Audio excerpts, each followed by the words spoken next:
जय माता दी सभी को। आज मैं गौतम बुद्ध के चित्र को लेकर आप लोगों के सामने प्रस्तुत हुई हूँ। गौतम बुद्ध के बचपन का नाम सिद्धार्थ था।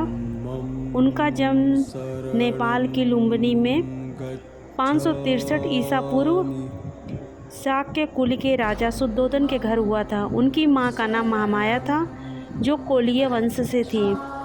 उनके जन्म के 7 दिन के बाद ही उनकी माँ का निधन हो गया था। उनका पालन पोषण महारानी की छोटी सगी बहन महाप्रजापति गौतमी ने की थी। गौतम बुद्ध का विवाह यशोधरा से हुआ था। विवाह के पश्चात उनको एक पुत्र की प्राप्ति हुई थी।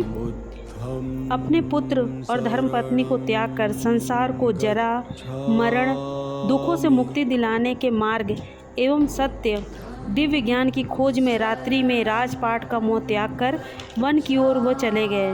वर्षों की कठोर साधना के पश्चात बोध गया, जो बिहार में स्थित है, वहाँ बोधि वृक्ष के नीचे उन्हें ज्ञान की प्राप्ति हुई थी।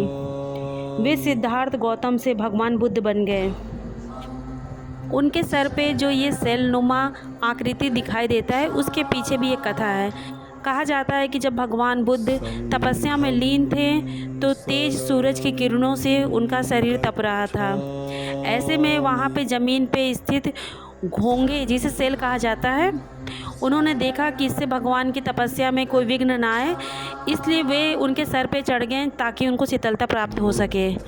उसको देख करके और सेल अर्थात घोंगे उनके सर पे छा गए और ये टोपी नुमा आकृति में उनके सर पे चिपक गए। उनकी रक्षा करते करते उन सेलों ने अपने प्राणों की आहुति दे दी।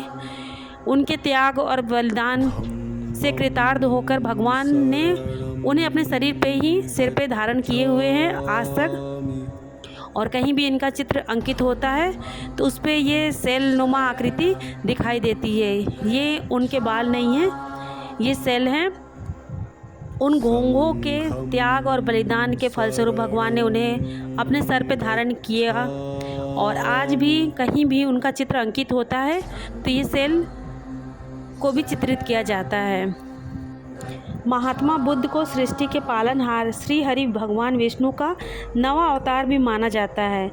बुद्ध के जन्म को बुद्ध की जयंती के रूप में भी मनाया जाता है।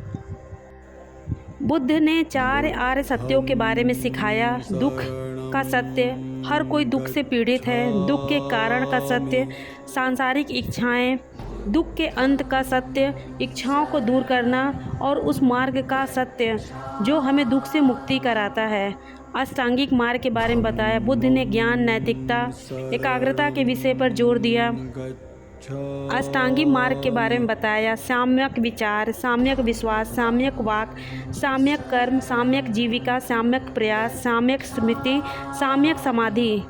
गौतम बुद्ध ने ज्ञान प्राप्ति के बाद अपना प्रथम उपदेश वाराणसी के सारनाथ में अपने 5 शिष्यों कौंडिन्य, बप्प, महानामा, भद्दी और असजी, इन 5 शिष्यों को वहाँ पे उपदेश दिया। और उसके बाद उनके शिष्यों ने उनके धर्म का प्रचार किया। गौतम बुद्ध की मृत्यु 483 ईसा पूर्व यानी 80 वर्ष की आयु में कुशीनगर में हुआ था। अगर आप लोगों को मेरी ये पेंटिंग अच्छी लगे तो प्लीज़ लाइक करिए, कमेंट करिए। Thank you.